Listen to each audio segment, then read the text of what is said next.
Acha, before the question, there is one submission which I need to make and which I need to clarify, that we are treating Iran too in this group as part of South Asia. Professor Shafiq raised this concern when he was reviewing my blog as to why we had included Iran in the group as well.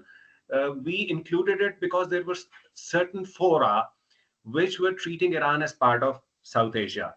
For example, the UNDP, United Nations Development Program, when they issue their Human Development Index, they treat Iran as part of South Asia. We know strictly, historically, it has never been treated as part of South Asia, but we are treating it because there are certain fora and there are certain issues which are so common to the whole region, including Iran.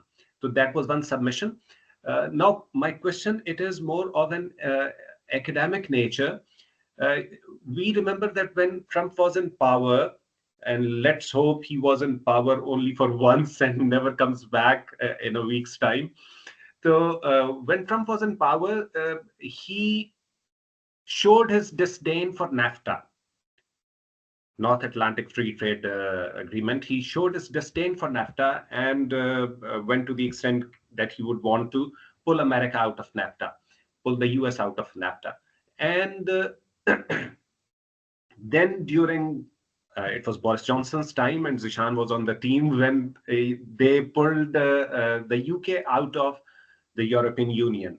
So we see that whenever there are populists in power, there is a resentment against regional integration. There are forces which are more centrifugal forces than centripetal forces. There are centrifugal forces at play which harm the idea of regional integration and the idea of globalization as well. So we are in an anti-globalization era. What do you think the future holds for us if the wave of, because we do not see the wave of populism waning, it is still on the rise. Populism is very much there. Do you think it can be counted as another obstacle or hurdle or challenge against working against regional integration in South Asia? Thank you. I believe I agree that Trump was not in favor of NAFTA, and that is why this new agreement, which was carried out and which was agreed upon between these three countries, United States, Mexico, and Canada, and which addresses to an extent some of the issues which Trump was talking about. Although it is grosso modo, it is almost the same thing. Some new elements have been added. The issue with populists, nowadays populists, I think 21st century populists, is that they are more protectionists. And Trump is a guy who would like to protect, who at least says that he wants to protect it from the incoming onslaught of China, and he wants to develop United States industries and job market on its own.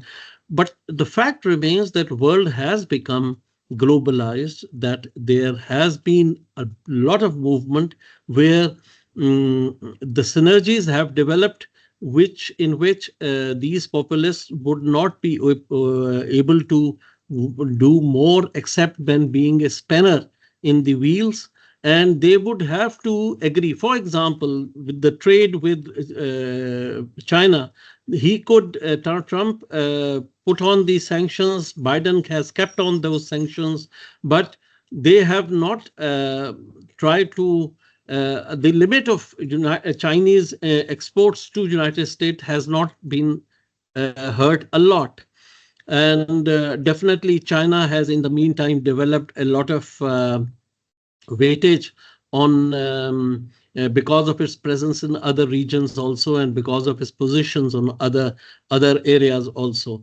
I do believe that because of the protectionist policies, one do see in Europe also, one has witnessed that the populist leaders in, for example, in Hungary or in Poland as well as in Austria also, they have tried to somehow hinder the progress of European Union.